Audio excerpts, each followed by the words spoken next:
بسم الله والحمد لله والصلاة والسلام على حبيبنا محمد وعلى آله وصحبه ومن والاه.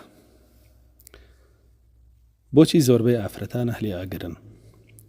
طبعا رسول الله صلى الله عليه وسلم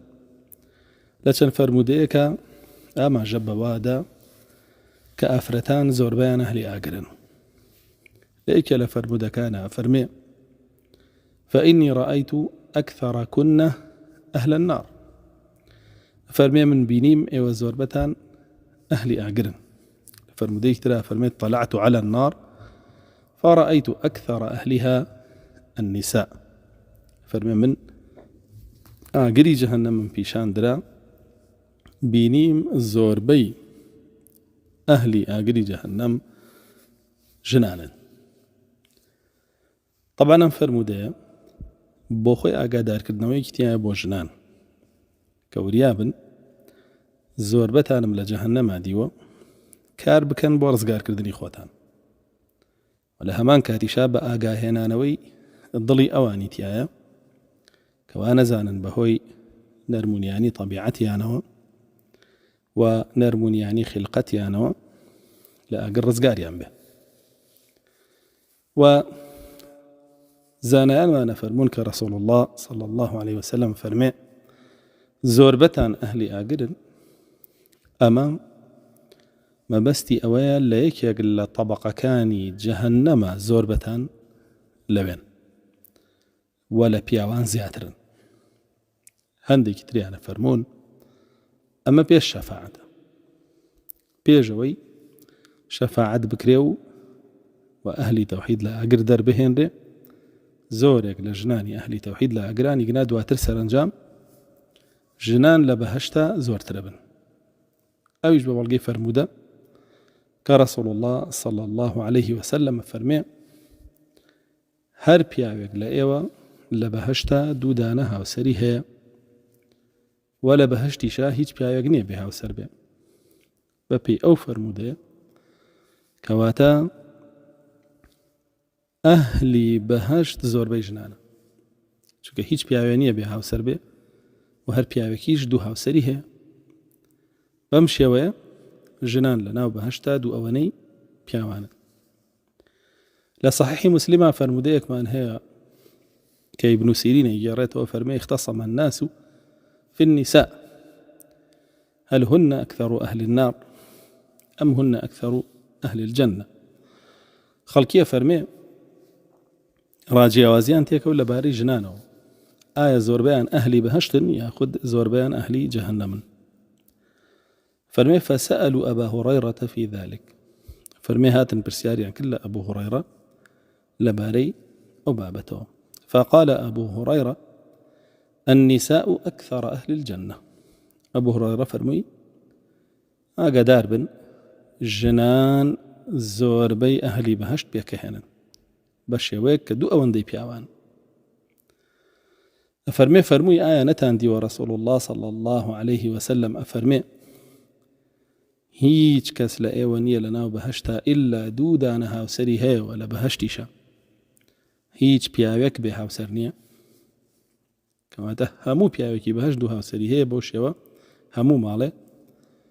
دوو ژن و پیاوێکی تایە. ئەوەش ئاماژەیە بۆ ئەوە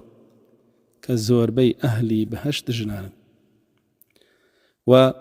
ئاماژەشە بۆ ئەوە کە نەوەکانی ئادەم زۆربەیان ئافرەتانن و ئەو فەرموودەیەش کە فەرمێ زۆربەی ئافرەتان لە جەهەنەمان ئاماژەیە بۆ ئەوە کە لە چاو پیاوانە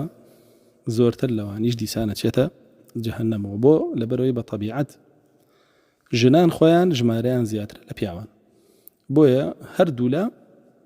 ئەوان زیاتریان لێ چێتە بەهەشتەوە و زیاتریشیان لێ چێتە جەهەنەمەوە لە پیاوان. ئەم فەرموودەیە هیچ نوقسانیەکی تیان نییە بۆ ژنان مادام ژنان خۆیان ژمارەیان زۆرترە شتێکی طەبیعیە کە زۆرتر لە پیاوان بچنە بەهەشت و زۆرترین لە پیاوانیشیان بچێتە جەهەنەم و پیاوان لە هەردووکیا کەمی نەبن لەبەرەوەی خۆیان بە طەبیعەت لە ناو نەوەکانی ئادەمە زۆرینن وەکو قاضی عیاض ئەو بابەتە باسەکە. و ڕون و ئاشکرا لای ئینسانی مسلمان کە هەر کەسێ ئەچێتە جەهەنەمەوە بەهۆی کردداری خۆیەوە ئەچێتە جەهەنەم. ژن بێ یاخود پیا بێ، ئەگەر ژنانیانەوێ نەچنە جەهەنەم با ئاگاداری کردارەکانیان بن، بۆ شێوە کەمتریان لێچێتە جەهەنەمەوە. و گونجێ ئەو ژنانی کە ئەبنە زۆرینەی جەهەنەم لە طەبەقەیەک ئەبن بۆ نمونە ژنانی آخر زەمان بن کە کاسیاتن عاریاتن فەرموودەکەی ڕەسوڵ الله باسییانەکە کە شوێن کەوتەکانی ژنە لاروێرەکانن کە مائیلات و مهمیلات خۆیان لایەن داوە لە عیفەت و ئیستیقامە و دین و هەوڵەدەن ژنانی تریش لابدەن و پێچێ لەوانە بن کە ڕەسوڵ الله ئاماژەی داوە صلی الله عليه وسلم زۆربیان دوای دەجالەکەون. بۆیە لە چینێک لە چینەکانی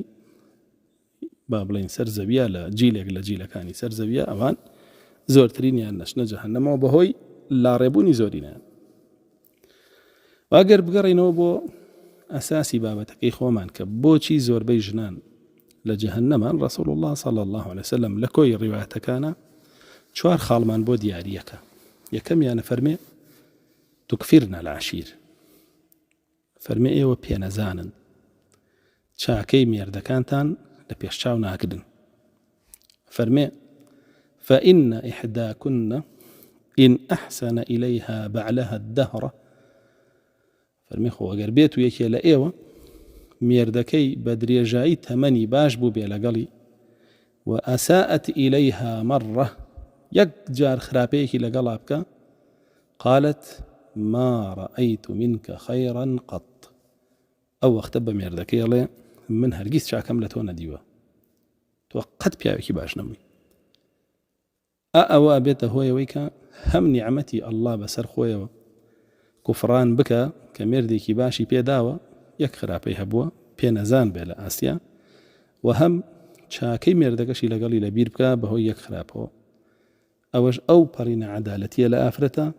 و ئەو نەعەدالەتی ئیباتە جەهەنەمەوە، چونکە ئین الله یأمر بالعدل والإحسان، الله جل جلاله فەرمانی بە عەدل کردو.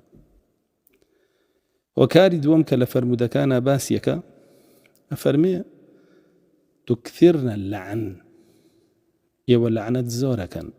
لعنەت زۆرەکەن مەبەستیەوە نییە زۆر بە خەڵکەڵێن لعنەت لێ بێ، نە، مەبەستیەوەیە زمانتان بە خراپ بەکارێنن، مەبەستیەوەیە کە ئێوە دەمەوەرن. بەڵێ زۆرێک لە ئافرەتان دەمەوەرن و دەمەوەریش ماڵەکەی پێڕوخاندون،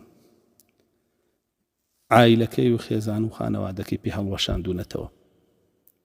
چۆ بەڕاستی دەمەوەری سیفەتێکە بکەوێتە ئافرەتەوە پەنا بە ئەڵڵا، ئەوە ڕاستەوخۆ طەبعی ئافرەتایەتی لێدا ماڵێ، طەبعی ئافرەتایەتی کە ناسکی و هێمنی و سەلاری و جوانی و نەرمونیانیە لێ ئەکاتەوە، ئەکاتە دڕندە. و لعنیان زۆرە، بەڵێ ئەبینین هەر بەیەکەوە بن غیبەت زۆرەکەن، زمانی خۆیان ناپارێزن، نەمیمە زۆرەکەن، زەم زۆرەکەن، عەزیەتی یەکتری ئەدەن بە باسکردنی یەکتری، لە ڕادە بەدەر لە شت زۆر لە کۆڵێنەوە پرسیار زۆرەکەن، بە دوای شتا زۆرە ڕۆن، زمانیان لە زۆر بابەت هەڵەکێشن. هەر بڕۆی تەماشا بکەی لە هەر مەسئلەیەکی دینە جاری وا هەیە کە خۆیان بەدڵیان نەبێ و ئەو ڕوژێنرێ و مامۆستایەک قسەی تیاکە،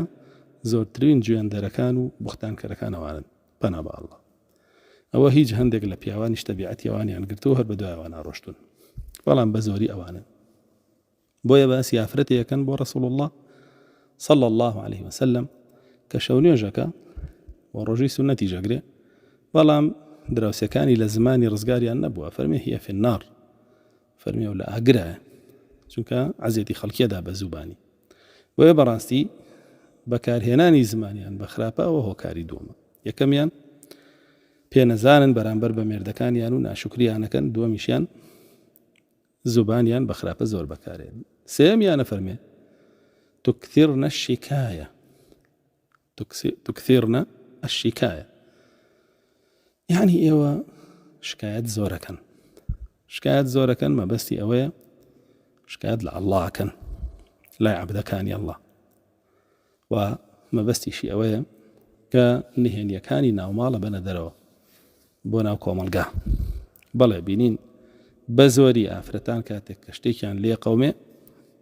کە بەڵایەکیان بەسەرا دێ مصیبەتێکیان بەسەرا دێ ئیتر بەهۆی خۆیانەوە بێ یاخود بەهۆی غێری خۆیانەوە بێ ئەبینین ڕاستەوخۆ هەر کەس دەبین خوا بوای لە من کرد خوا ئاوای لێ کردم خوا ئاوای لێ کردم شکایەت زۆرەکەن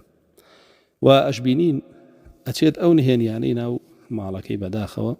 ئەباتە دەرەوە بۆ ناو خەڵکی بەو شێوەیە خانەوادەکەی خۆی ئەشکێنێ و سوکیەکە لە ناو کۆمەڵگایە خاڵی چوارەم کە باسیەکە ڕەسوڵ الله صلی الله عليه وسلم فەرمێ